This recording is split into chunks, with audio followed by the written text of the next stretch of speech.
എഴുതി കഴിഞ്ഞാലൊന്ന് പറയണം.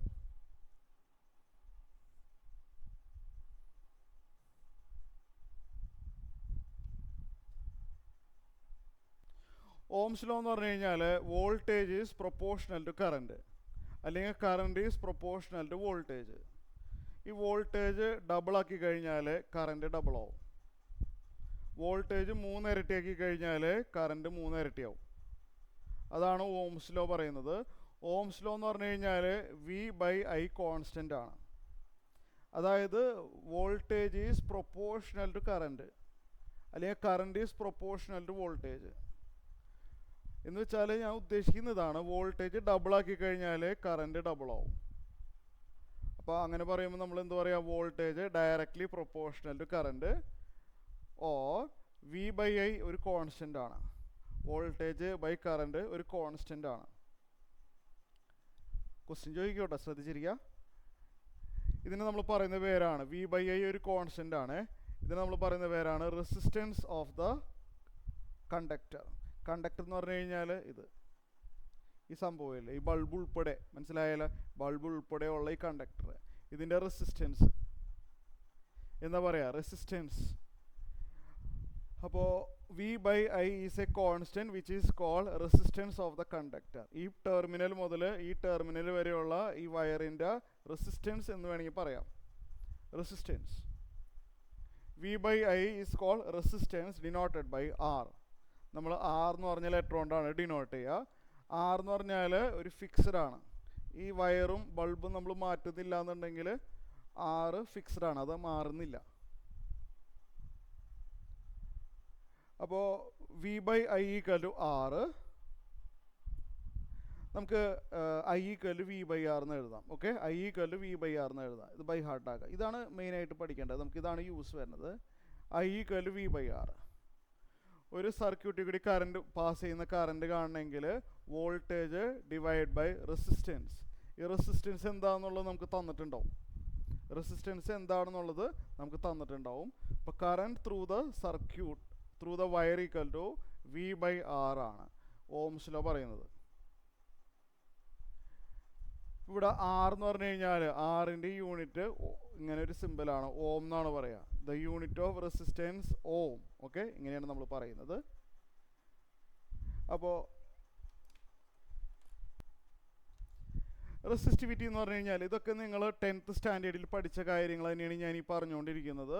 ഞാനിന്ന് 3rd ചാപ്റ്ററാണ് എടുക്കുന്നത്, കറണ്ട് ഇലക്ട്രിസിറ്റി. ഫസ്റ്റ് സെക്കൻഡ് എന്തായാലും ഉടനെ എടുക്കും. ഓക്കെ, ഇപ്പോൾ ഇന്നിപ്പോൾ ഫ്രഷ് ക്ലാസ് ആയതുകൊണ്ട് ഇത് വെച്ചിട്ട് തുടങ്ങണമെന്ന് മാത്രം. റെസിസ്റ്റിവിറ്റിയാണ് നമ്മൾ ഓംസ് ലോ പഠിച്ചു. ഇതിന് next topic is resistivity. So resistivity എന്ന് പറഞ്ഞു കഴിഞ്ഞാൽ എല്ലാവരും ശ്രദ്ധിച്ചിരിക്കുക. Suppose listen, we have a conductor. ഇതൊരു കണ്ടക്ടറാണ്, ഒരു സിലിണ്ടറിക് ഒരു വയറാണെന്ന് വിചാരിക്കുക. അത് അറിയാമല്ലോ, സിലിണ്ടറിക്കൽ ഷേപ്പിലാണെന്ന് വിചാരിക്കുക. ഇതിനൊരു ഏരിയ ഉണ്ട്, ഇതിനൊരു ലെങ്ത് ഉണ്ട്. ഈ കണ്ടക്ടറിന് എന്തുണ്ട്, ഒരു ലെങ്ത് ഉണ്ട്. ലെങ്ത് L ആണെന്ന് വിചാരിക്കുക. പിന്നെ ഇതിൻ്റെ ക്രോസ് സെക്ഷൻ ഏരിയ A ആണെന്ന് വിചാരിക്കുക. ക്രോസ് സെക്ഷൻ ഏരിയ A ആണ്. അങ്ങനെയാണെന്നുണ്ടെങ്കിൽ റെസിസ്റ്റൻസ് നമ്മൾ ഓൾറെഡി പഠിച്ചതാണ്. റെസിസ്റ്റൻസ് എന്ന് പറഞ്ഞു കഴിഞ്ഞാൽ എന്താണ്, നമുക്ക് കറണ്ട് ഫ്ലോ ചെയ്യാനായിട്ട് the more resistance means less current എന്നുള്ള മീനിങ് ആണ്. റെസിസ്റ്റൻസ് എന്ന് പറഞ്ഞു കഴിഞ്ഞാൽ എന്താണ്, ലെസ് കറണ്ട് ആണ്. അതായത് എത്രത്തോളം കറണ്ടിനെ റെസിസ്റ്റ് ചെയ്യുന്നുണ്ട്, ഈ കണ്ടക്ടർ കറണ്ടിനെ എത്രത്തോളം റെസിസ്റ്റ് ചെയ്യുന്നുണ്ട്, അതിൻ്റെ ഒരു മെഷർമെൻ്റ് ആണ് resistance. The more resistance means current flow ചെയ്യാൻ കുറച്ച് ബുദ്ധിമുട്ടാണ്, നല്ല റെസിസ്റ്റൻസ് ഉണ്ട്. ഓക്കെ, അപ്പോൾ ഇവിടെ ശ്രദ്ധിച്ചിരിക്കണം. റെസിസ്റ്റൻസ് കുറച്ച് ഇമ്പോർട്ടൻ്റ് ആയിട്ടുള്ള കാര്യം, വിത്തൗട്ട് എനി പ്രൂഫ് ഒന്നുമില്ല കേട്ടോ. Resistance directly proportional to length of the wire. ഉദാഹരണത്തിന് ഇതൊരു പൈപ്പാണെന്ന് വിചാരിക്കുക. ഈ പൈപ്പിൽ കൂടി വാട്ടറിൻ്റെ ഫ്ലോ ആണ്. പൈപ്പിൻ്റെ ലെങ്ത്ത് ഡബിൾ ആവും തോറും പൈപ്പിൻ്റെ റെസിസ്റ്റൻസ് ഡബിൾ ആവും, അല്ലേ? വെള്ളത്തിന് അങ്ങനെ സ്മൂത്തായിട്ട് പോകാൻ പറ്റില്ലല്ലോ. പൈപ്പിൻ്റെ ലെങ്ത്ത് ഇങ്ങനെ കൂടും തോറും ഈ പൈപ്പിൻ്റെ വോള്, അല്ലേ, വാട്ടറിലൊരു റെസിസ്റ്റൻസ് വരുത്തുന്നുണ്ടല്ലോ. അപ്പോൾ ലെങ്ത്ത് കൂടും തോറും റെസിസ്റ്റൻസ് കൂടുകയാണ് ചെയ്യുക. അപ്പോൾ resistance directly proportional to L and also resistance directly inversely proportional to area of cross section. Area of cross section inversely proportional ആണ് എന്ന് വെച്ച് കഴിഞ്ഞാൽ ഏരിയ ഡബിൾ ആക്കി കഴിഞ്ഞാൽ ഏരിയ ഡബിൾ ആക്കി കഴിഞ്ഞാൽ അല്ല ഒരു മിനിറ്റ് ഏരിയ ഡബിൾ ആക്കി കഴിഞ്ഞാൽ റെസിസ്റ്റൻസ് പകുതിയായി കുറയും. ഏരിയ ഡബിൾ ആക്കി കഴിഞ്ഞാൽ റെസിസ്റ്റൻസ് പകുതിയായിട്ട് കുറയും. ഏരിയ 3 ഇരട്ടിയാക്കി കഴിഞ്ഞാൽ റെസിസ്റ്റൻസ് 1/3 ആയിട്ട് കുറയും. അതാണ് ഇൻവേഴ്സ്ലി പ്രൊപ്പോർഷണൽ. നമ്മളപ്പോൾ അങ്ങനെ വരുമ്പോൾ നമ്മൾ ഇങ്ങനെ എഴുതാം, R is proportional to 1/A എന്ന് എഴുതാം. അപ്പോൾ A ഡബിൾ ആകുമ്പോൾ R പകുതിയായി എന്നുള്ള മീനിങ് ഇതിലുണ്ട്. സോ ഡൗട്ട് ചോദിക്കാനുള്ള ടൈമൊക്കെ തരും കേട്ടോ, ഒരു മിനിറ്റ്.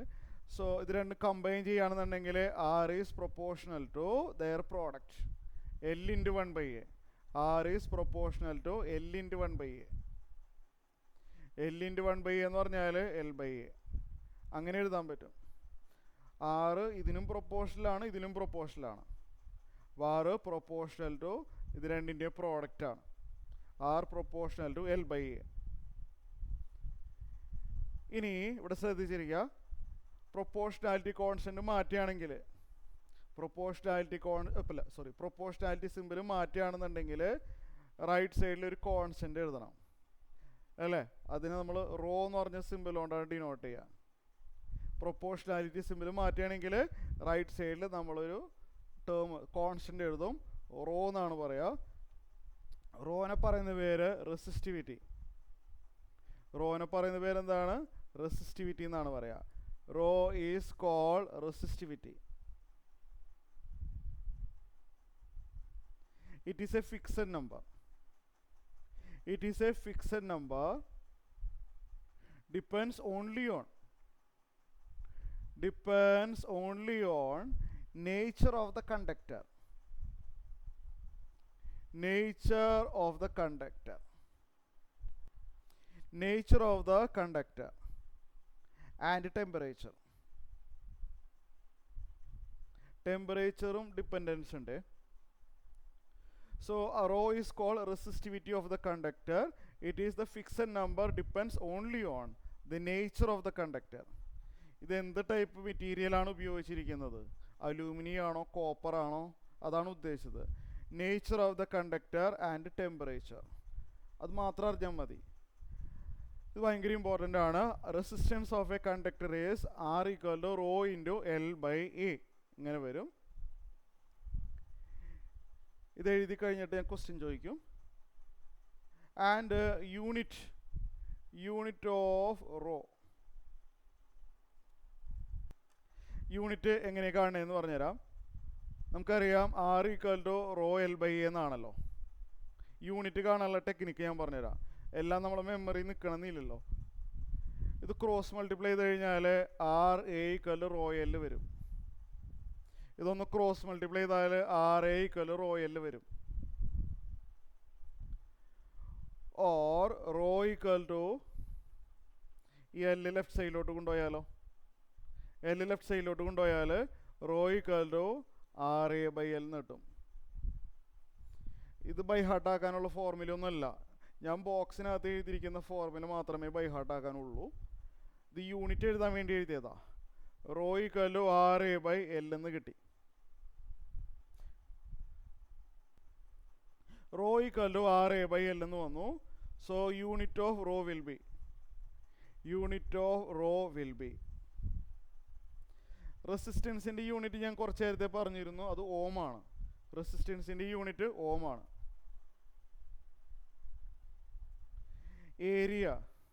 ഏരിയയുടെ unit metre square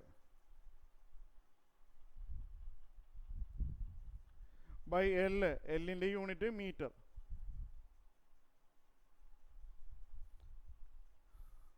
so metre square by metre എന്ന് പറയുമ്പോൾ ഒരു മീറ്റർ ക്യാൻസലായി പോയി. സോ ഓം മീറ്റർ ആണ് ആൻസർ. ഒന്ന് ഓർത്ത് വെച്ചേക്കണം കേട്ടോ. The unit of rho is ohm metre. Unit of resistance ohm ആണ്. Unit of resistivity ohm metre ആണ്. ലിസൺ, എല്ലാവരും നല്ലപോലെ ശ്രദ്ധിച്ചിരിക്കുക.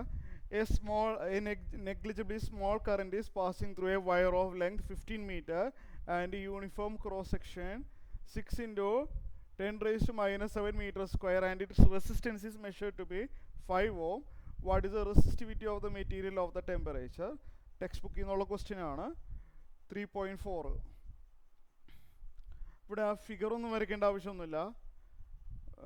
Length of the wire 15 metre. Area of the cross section. Figure വരയ്ക്കേണ്ട ആവശ്യമൊന്നുമില്ലല്ലോ, ഇങ്ങനത്തെ ഒരു വയറാണ്. വയറിൻ്റെ ലെങ്ത് അറിയാം. Area of cross section 6 into 10 raised to minus 7 meter square. പിന്നെന്താ പറഞ്ഞിരിക്കുന്നത്? Resistance is given as 5 ohm. Resistance 5 ohm ആണ്. ഓക്കെ, ഇത്രയും കാര്യങ്ങൾ ക്ലിയർ ആയി. Length of the conductor 15 meter, area equal to 6 into 10 raised to minus 1 meter square, R equal to 5 ohm. Find the resistivity of the wire. Rho ആണ് question. Resistivity. So rho കാണാനായിട്ട് direct formula ഇല്ല, but we know the formula R equal to rho L by A. ഇങ്ങനൊരു ഫോർമുലയുണ്ട്. നമ്മളിത് ബോക്സിനുള്ളിലിട്ട ഫോർമുലയാണ്. Okay, R equal to rho L by A എന്ന് വരും. R equal to rho L by A എന്ന് പറഞ്ഞൊരു ഫോർമുലയുണ്ട്. ഇതൊന്ന് അറേഞ്ച് ചെയ്യുക. ഇതൊന്ന് ക്രോസ് മൾട്ടിപ്ലൈ ചെയ്ത് കഴിഞ്ഞാൽ R A equal to rho L എന്ന് വരും. R A equal to rho L എന്ന് വരും. Or rho equal to R A by L എന്ന് വരും. മനസ്സിലായില്ല ചോദിക്കാം. ക്രോസ് മൾട്ടിപ്ലൈ ചെയ്തപ്പോൾ ഇങ്ങനൊരു ഫോർമുല നമ്മൾ ബൈ ഹാർട്ടാക്കി വെച്ചിട്ടുണ്ടായിരുന്നു. ക്രോസ് മൾട്ടിപ്ലൈ ചെയ്തപ്പോൾ R A equal to rho L, rho equal to R A by L എന്ന് വരും. അപ്പോൾ ഇവിടെ സബ്സ്റ്റിറ്റ്യൂട്ട് ചെയ്യുമ്പോൾ ആർ എന്ന് പറഞ്ഞു കഴിഞ്ഞാൽ 5 ആണ്. എ എന്ന് പറഞ്ഞ ഏരിയ എന്ന് പറഞ്ഞാൽ ഇത് 6 into 10 raised to minus 7 by L എന്ന് പറഞ്ഞാൽ 15.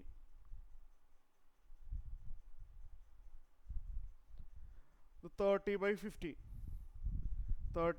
15 2 ആണ്. 2 into 10 raised to minus 7. റെസിസ്റ്റിവിറ്റിയുടെ unit എനിക്കൊന്ന് വാട്സപ്പ് ചെയ്ത്. റെസിസ്റ്റിവിറ്റിയുടെ യൂണിറ്റ് എനിക്ക് വാട്സപ്പ് ചെയ്യും. ആൻസർ മാത്രം എഴുതിയാൽ മതി, വേറെ ഒന്നും എഴുതണ്ട കേട്ടോ. പേര് എഴുതണ്ട, ക്വസ്റ്റ്യൻ നമ്പർ എഴുതണ്ട, ഒന്നും എഴുതണ്ട. ആൻസർ മാത്രം എഴുതിയാൽ മതി. What is the unit of resistivity? Binu കറക്റ്റാണ്. കീർത്തി കറക്റ്റാണ്.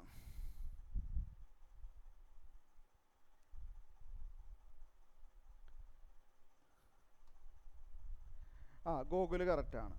ജസ്റ്റ് ആൻസർ മാത്രം എഴുതിയാൽ മതി. ഓം മീറ്റർ. ഓക്കെ, അത് മതി. സോ കറക്റ്റാണ്. സോ നെക്സ്റ്റ് ഓം മീറ്റർ കഴിഞ്ഞു, ആൻസറായി കഴിഞ്ഞു. Okay, next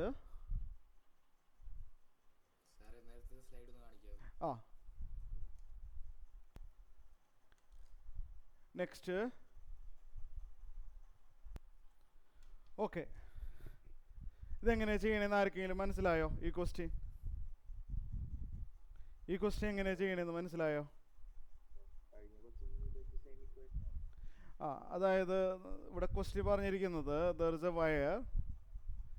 Listen, there is a wire. ഞാനൊരു പഴയ ബോർഡ് എക്സാം പേപ്പറിൽ നിന്ന് എടുത്ത ക്വസ്റ്റ്യൻ ആണ്. There is a wire having length of the wire 1 meter. Length of the wire 1 meter. Resistance of the wire 26 ohm. Diameter is 0.3 mm.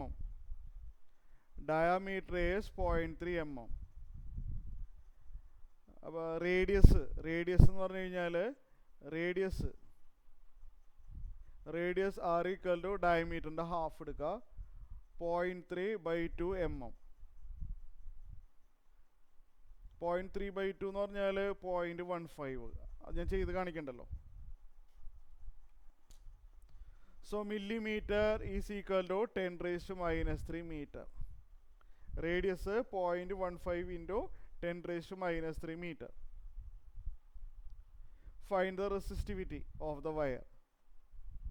Find the resistivity of the wire. ഇവിടെ ശ്രദ്ധിച്ചിരിക്കുക, നമുക്കറിയാം R equal to rho L by A. R equal to rho L by A എന്നാണ് formula.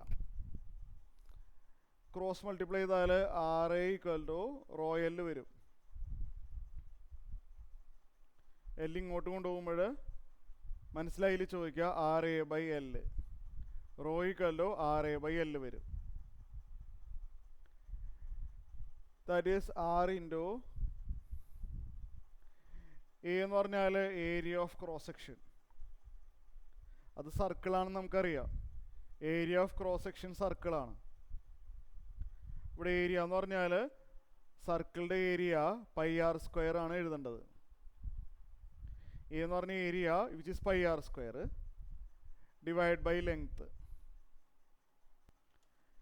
Next സ്റ്റെപ്പിൽ substituting R എന്ന് പറഞ്ഞാൽ resistance 26. Resistance 26 into pi എന്ന് പറഞ്ഞു കഴിഞ്ഞാൽ 3.14 ആണ്. പൈ എന്ന് പറഞ്ഞാൽ 3.14. r². ആർ എന്ന് പറഞ്ഞാൽ റേഡിയസ് 0.15 ഇൻറ്റു 10⁻³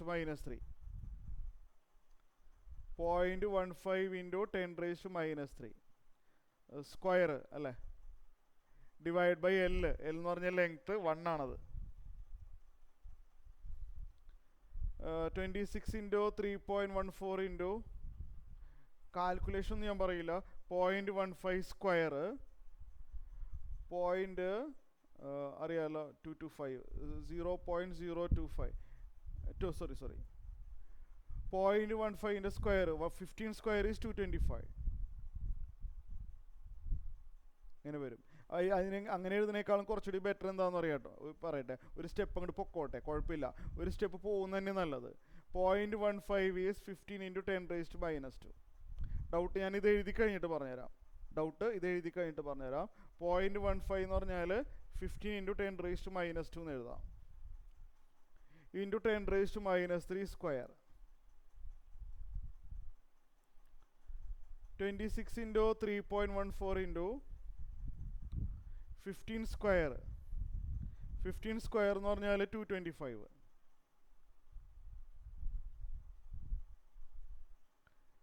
10⁻² ഇൻറ്റു 10⁻³ ഡൗട്ടുകളൊക്കെ ഇത് കഴിഞ്ഞിട്ട് പറഞ്ഞുതരാം കേട്ടോ. 10⁻² ഇൻറ്റു 10⁻³ എന്ന് പറയുമ്പോൾ 10ൻ്റെ പവർ തമ്മിൽ ആഡ് ചെയ്യണം.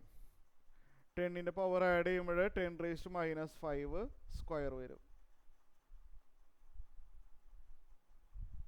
ചെയ്തു വരുമ്പോൾ നോക്കട്ടെ, 26 ഇൻറ്റു 3.14 26 ഇൻറ്റു 3.14 ഇൻറ്റു 225 18369. ഇവിടെ 10⁻⁵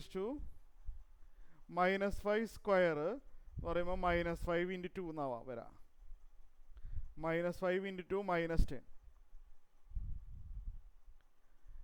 ഇത് വേണമെങ്കിൽ പോയിൻ്റൊക്കെ മാറ്റാൻ പറ്റും, നിങ്ങൾ ഇഷ്ടം പോലെ ചെയ്യാം. ഇനി അങ്ങനെ മാറ്റിയില്ല എന്ന് വെച്ചിട്ട് മാർക്കൊന്നും കട്ട് ചെയ്യാനൊന്നും പോണില്ല. Okay, next is temperature influence on resistance. Text ബുക്കിലെ എക്സസൈസിൽ ഏറ്റവും കൂടുതൽ ക്വസ്റ്റ്യൻസ് ഉള്ളത് ഇതിന് ബേസ് ചെയ്തിട്ടാണ്. ടെമ്പറേച്ചർ മാറുമ്പോൾ റെസിസ്റ്റൻസ് മാറും, റെസിസ്റ്റിവിറ്റി മാറും. ഓക്കെ, ടെമ്പറേച്ചർ മാറുമ്പോൾ ആരൊക്കെ മാറും? റെസിസ്റ്റൻസ് മാത്രമല്ല റെസിസ്റ്റിവിറ്റി മാറും. നല്ലപോലെ ശ്രദ്ധിച്ചിരിക്കുക. Suppose we have a conductor. Resistance കാണാനൊക്കെ നമുക്കറിയാം. ഐ മീൻ R = ρ L/A എന്ന് പറഞ്ഞ ഫോർമുല ഫെമിലിയർ ആണ് നമുക്ക്. ഞാൻ പറയാൻ പോകുന്നത് ടെമ്പറേച്ചർ മാറുമ്പോൾ ഉള്ള കാര്യമാണ്. Suppose the initial temperature T1. Initial temperature T1 ആണ്. കുറേ കഴിഞ്ഞപ്പോൾ ഇനീഷ്യൽ ടെമ്പറേച്ചർ T1 ആണ്. ആ സമയത്ത് ആ പർട്ടിക്കുലർ ടൈമിൽ ഉള്ള റെസിസ്റ്റൻസ് R1 ആണ്. Initial temperature say for room temperature എന്ന് വിചാരിക്കും, റൂം ടെമ്പറേച്ചർ ആണ്. അതാണ് ഇനീഷ്യൽ ടെമ്പറേച്ചർ, സേ T1 ആണ്. ആ സമയത്ത് ഈ കണ്ടക്ടറിൻ്റെ റെസിസ്റ്റൻസ് R1 ആണ്. ഇനി സപ്പോസ് കുറേ നേരം ഇങ്ങനെ കറണ്ട് ഫ്ലോ ചെയ്യുമ്പോൾ ചിലപ്പോൾ ഇത് ചൂടാവും. സ്വാഭാവികമാണല്ലോ, കുറേ നേരം ഇതിൽ കൂടി കറണ്ട് പാസ് ചെയ്യുമ്പോൾ ചൂടായി എന്ന് വരും. ടെമ്പറേച്ചർ മാറും. ടെമ്പറേച്ചർ മാറിയ ഉടനെ ആര് മാറും? റെസിസ്റ്റൻസ് മാറും. Resistance depends on temperature. അപ്പോൾ ഇനീഷ്യലി ടെമ്പറേച്ചർ T1 ആയിരുന്നു. ആ സമയത്ത് ഈ വയറിൻ്റെ റെസിസ്റ്റൻസ് R1 ആയിരുന്നു. ഓക്കെ, കുറച്ച് കഴിഞ്ഞപ്പോൾ ഫൈനൽ ടെമ്പറേച്ചർ T2 ആയി മാറി. ടെമ്പറേച്ചർ ചേഞ്ച് ആയി. ആ സമയത്ത് ഉള്ള റെസിസ്റ്റൻസ് ഡിഫറെൻ്റ് ആയിരിക്കും, R2 ആയിരിക്കും. Initial resistance R1, later temperature മാറിയത് കാരണം ഉള്ള പുതിയ റെസിസ്റ്റൻസ് R2. ഇതെല്ലാം കൂടി കണക്ട് ചെയ്ത് വളരെ ഇമ്പോർട്ടൻ്റ് ആയിട്ടുള്ള ഒരു ഫോർമുലയുണ്ട്. ഒരുപാട് ക്വസ്റ്റ്യൻസ് ഉള്ളതാണ്. അതിനെ ബേസ് ചെയ്തിട്ട്, അതായത് R1 തന്നിട്ട് R2 കാണാൻ പറയും. അങ്ങനെ ടെമ്പറേച്ചർ എല്ലാം തരും, എന്നാൽ ഇനീഷ്യൽ റെസിസ്റ്റൻസ് തന്നിട്ട് ഫൈനൽ റെസിസ്റ്റൻസ് കാണാൻ പറയും. ഒരു ഇമ്പോർട്ടൻറ്റ് ഫോർമുലയുണ്ട്, പ്രൂഫില്ല. അത് എക്സ്പെരിമെൻറ്റിൽ നിന്ന് കിട്ടുന്ന ഫോർമുലയാണ്. ഫിസിക്സിലെ എല്ലാ ഫോർമുലയ്ക്കും പ്രൂഫൊന്നും പഠിക്കാനില്ല. കുറേ ഫോർമുലയൊക്കെ നമ്മൾ എക്സ്പെരിമെൻ്റ് വഴിയും കിട്ടുന്ന ഫോർമുലാസുകളൊക്കെയാണ്. സോ ഫോർമുല ഇതാണ്: R2 equal to R1 into 1 plus alpha into T2 minus T1. ഓരോ ലെറ്റർ എന്താണെന്ന് ഇപ്പോൾ പറഞ്ഞുതരാം. കുറേയൊക്കെ ഞാൻ പറഞ്ഞു കഴിഞ്ഞു already. R2 equal to R1 into 1 plus, ഇപ്പോഴേ തന്നെ പഠിച്ചോ. R2 equal to R1 into 1 plus alpha into T2 minus T1. T1 എന്ന് പറഞ്ഞാൽ initial temperature, T2 is the final temperature, R1 is the initial resistance, R2 is the final resistance. ഇവിടെ ഒരു alpha വന്നിട്ടുണ്ടല്ലേ, അതെന്താണെന്ന് പറഞ്ഞുതരാം. Alpha is a fixed number. ആൽഫിനെ പറയുന്ന പേരാണ് ടെമ്പറേച്ചർ കോഎഫിഷ്യൻ്റ് ഓഫ് റെസിസ്റ്റൻസ്, അല്ലെങ്കിൽ ടെമ്പറേച്ചർ കോഎഫിഷ്യൻ്റ് ഓഫ് റെസിസ്റ്റിവിറ്റി എന്ന് പറയാറുണ്ട് കേട്ടോ. It is a fixed number. It is a unit per degree celsius raise to -1 ആണ്. യൂണിറ്റ് ഡിറൈവ് ചെയ്തൊന്നും കാണിക്കണമൊന്നുമില്ല, യൂണിറ്റ് ബൈ ഹാർട്ടാക്കി വെക്കുക. ആൽഫയുടെ unit per degree celsius raise to -1. It is a fixed number. Fixed number depends only on the nature of the material, only on the nature of the conductor. Aluminium ആണെന്നുണ്ടെങ്കിൽ അതിനൊരു ആൽഫയുണ്ട്, copper ആണെന്നുണ്ടെങ്കിൽ അതിനൊരു ആൽഫയുണ്ട്. ആ nature മാത്രം അറിഞ്ഞാൽ മതി, വേറെ ഒന്നും അറിയണ്ട. So alpha is a fixed number, depends only on the nature of the conductor. Temperature coefficient of resistance അത് ഓൾറെഡി റെഡിയാണ്. അത് R2 കാണുന്നുണ്ടെങ്കിൽ അവർ ആൽഫ തന്നിട്ടുണ്ടാവും ക്വസ്റ്റ്യനിൽ, ആൽഫ നമുക്ക് തന്നിട്ടുണ്ടാവും. So similarly ρ2 is the final resistivity. ഇവിടെ എഴുതണ്ടല്ലോ, ρ1 and ρ2 are the initial and final resistivities. ρ2 equal to same formula, ρ2 equal to ρ1 into final resistivity equal to initial resistivity into 1 plus alpha into T2 minus T1. Alpha temperature coefficient of resistance or temperature coefficient of resistivity, എങ്ങനെ വേണമെങ്കിലും പറയാം. Text ബുക്കിൽ 3.3 ആണ്. Text ബുക്കിൽ question number 3.3. ഒന്നുകിൽ reference എഴുതി വെക്കാം, അല്ലെങ്കിൽ ക്വസ്റ്റ്യൻ എഴുതാം. ലെങ്തി പ്രോബ്ലം അല്ലാന്നുണ്ടെങ്കിൽ ക്വസ്റ്റ്യൻ നോട്ട്ബുക്കിൽ എഴുതാം. ഞാൻ ക്വസ്റ്റ്യൻ വായിക്കാം. ഒന്ന് മ്യൂട്ട് ചെയ്യണം കേട്ടോ, ഒന്ന് മ്യൂട്ട് ചെയ്യണേ എല്ലാവരും. At room temperature the resistance of A heating element is 100 ohm. At room temperature, that is the initial temperature. ശരിയല്ലേ? ടെമ്പറേച്ചർ മാറുന്നത് എങ്ങനെയാണെന്ന് വെച്ച് കഴിഞ്ഞാൽ കറണ്ട് കുറേ നേരം ഫ്ലോ ചെയ്താൽ അപ്പോഴാണ് ടെമ്പറേച്ചർ മാറുക അല്ലേ? അല്ലെങ്കിൽ റൂം ടെമ്പറേച്ചറാണ്. Initial temperature will be room temperature. അപ്പോൾ കെൽവിനൊന്നും ആക്കട്ടെ, യാതൊരു ആവശ്യമൊന്നുമില്ല കേട്ടോ ഇവിടെ. ഓക്കെ, യാതൊരു ആവശ്യമില്ല, കെൽവിനൊന്നും വേണ്ട. Temperature, initial temperature is the room temperature 27 degree Celsius of A heating element. അപ്പോൾ ആ സമയത്തുള്ള റെസിസ്റ്റൻസ്, ആ ടെമ്പറേച്ചറിലുള്ള റെസിസ്റ്റൻസ്, ആ ടൈമിലുള്ള റെസിസ്റ്റൻസ് 100 ohm. ക്വസ്റ്റ്യൻ വായിച്ചു നോക്ക്. What is the temperature of the element if the resistance is found to be 170 ohm? കുറേ സമയം current flow ചെയ്തപ്പോൾ അതിൻ്റെ ടെമ്പറേച്ചറൊക്കെ മാറി. കുറേ നേരം കഴിഞ്ഞ് വന്ന് നോക്കിയപ്പോൾ 100 ഓം ഉണ്ടായിരുന്ന ആൾ 117 ഓം ആണ് കാണിക്കുന്നത്. റെസിസ്റ്റൻസ് പഴയ റെസിസ്റ്റൻസ് അല്ല കാണിക്കുന്നത്, കുറേ നേരം കഴിഞ്ഞ് വന്ന് നോക്കിയപ്പോൾ. ദാറ്റ് മീൻസ് ടെമ്പറേച്ചർ മാറിയിട്ടുണ്ട് അല്ലേ, ഡിഫറെൻറ്റ് ടെമ്പറേച്ചർ ആയിട്ടുണ്ട്. അതുകൊണ്ടാണല്ലോ റെസിസ്റ്റൻസ് മാറിയത്. സോ നമുക്ക് T2 ആണ് വേണ്ടത്. ഫൈനൽ ടെമ്പറേച്ചർ ആണ് ക്വസ്റ്റ്യൻ. ആൽഫ തന്നിട്ടുണ്ട്, ഫിക്സഡ് നമ്പറേ. The temperature coefficient of the material is 1.7 into 10⁻⁻⁴ per degree Celsius. ഇവിടെ ശ്രദ്ധിക്കണം, കെൽവിൻ ആക്കൊന്നും വേണ്ട കേട്ടോ. സോ അപ്പോൾ അടുത്ത സ്റ്റെപ്പ് നോക്കാം. അപ്പോൾ അടുത്ത സ്റ്റെപ്പ് നമുക്ക് നോക്കാം. സോ ഫോർമുല നമുക്കറിയാവുന്ന ഫോർമുല എന്താ? R2 = R1 into 1 + alpha into T2 - T1 ആണ് നമുക്കറിയാവുന്ന ഫോർമുല. ഇതിൽ നിന്ന് ആരെ കാണേണ്ടത് നമുക്ക്? T2. ക്വസ്റ്റ്യൻ മാർക്ക് ഇട്ടേക്കണം T2 ആണ് വേണ്ടത്. ബാക്കിയുള്ള എല്ലാവരും റെഡിയാണ്. ഹൈലൈറ്റ് ചെയ്ത ടേം മാത്രമേ എനിക്ക് അറിയാത്തുള്ളൂ, T2. ഓക്കെ, എല്ലാവർക്കും മനസ്സിലായി എന്ന് വിചാരിക്കുന്നു. സ്റ്റെപ്പ് ബൈ സ്റ്റെപ്പായിട്ട് പോയാൽ മതി. ആദ്യം തന്നെ ഈ R1 ഇങ്ങോട്ട് പോട്ടെ, സ്റ്റെപ്പ് ബൈ സ്റ്റെപ്പായിട്ട് ചെയ്താൽ മതി. സോ ദ റൈറ്റ് സൈഡ് എന്ന് പറയുമ്പോൾ 1 + alpha into T2 - T1. R1 left സൈഡിലോട്ട് പോയപ്പോൾ R2/R1 ആയി. R2 എന്ന് പറഞ്ഞാൽ 117 ആണ്. അവിടെ എല്ലാം എഴുതി വെച്ചിട്ടുണ്ട്. R1 എന്ന് പറഞ്ഞാൽ 100 ഓം ആണ്. ഒന്നുകൂടിയും 1 + ആൽഫ ഇൻറ്റു T2 - T1 = ചെയ്യണത് എങ്ങനെയാണെന്നൊന്നും പറയണില്ല. 1.17 ശ്രദ്ധിച്ചിരിക്കുക കേട്ടോ. 1 നമ്മൾ റൈറ്റ് സൈഡിലോട്ട് കൊണ്ടുപോവാണേ. ആർക്കെങ്കിലും ആൻസർ കിട്ടിയാൽ പറയാം. Alpha into T2 - T1 = 1.17 - 1. Clear? 1.17 - 1 0.17. ഇതുപോലെ സ്റ്റെപ്പ് ബൈ സ്റ്റെപ്പായിട്ട് പോകേണ്ടി വരും.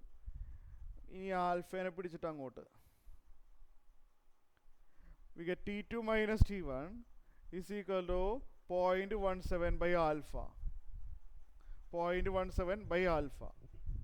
ആൽഫ എന്ന് പറഞ്ഞാൽ 1.7 × 10⁻⁻⁴.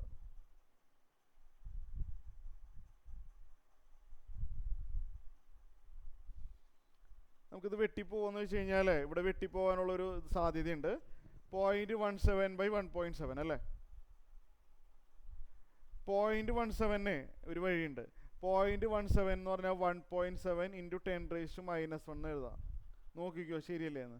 ഡൗട്ടുകളെല്ലാം ഇതിൻ്റെ ഫുൾ സൊല്യൂഷൻ എഴുതി കഴിഞ്ഞിട്ട് ഡൗട്ട് ചോദിച്ചാൽ മതി കേട്ടോ. 0.17 ഈസ് 1.7 × 10⁻⁻1 ആണ് 0.17. താഴെ 1.7 × 10⁻⁴ ആണ്. T2 - T1 = 1.7 ക്യാൻസലായി പോകും. ഇവിടെ 10⁻⁻, പവർ തമ്മിൽ മൈനസ് ചെയ്യുക. -1 -4. 10ൻ്റെ പവറുകൾ തമ്മിൽ എന്ത് ചെയ്യുക? മൈനസ് ചെയ്യുക. അതേ എങ്ങനെ കണ്ടില്ലേ? -1 -4. T2 - T1 = 10⁻3. That is 1000. T2 = -T1 അങ്ങോട്ട് പോട്ടെ. T1 എന്ന് പറഞ്ഞാൽ 27 ആണ്. T2 = 1027 degree Celsius. ഈ ടെമ്പറേച്ചറിലാണ് ആ പറഞ്ഞ റെസിസ്റ്റൻസ് വരുന്നത്.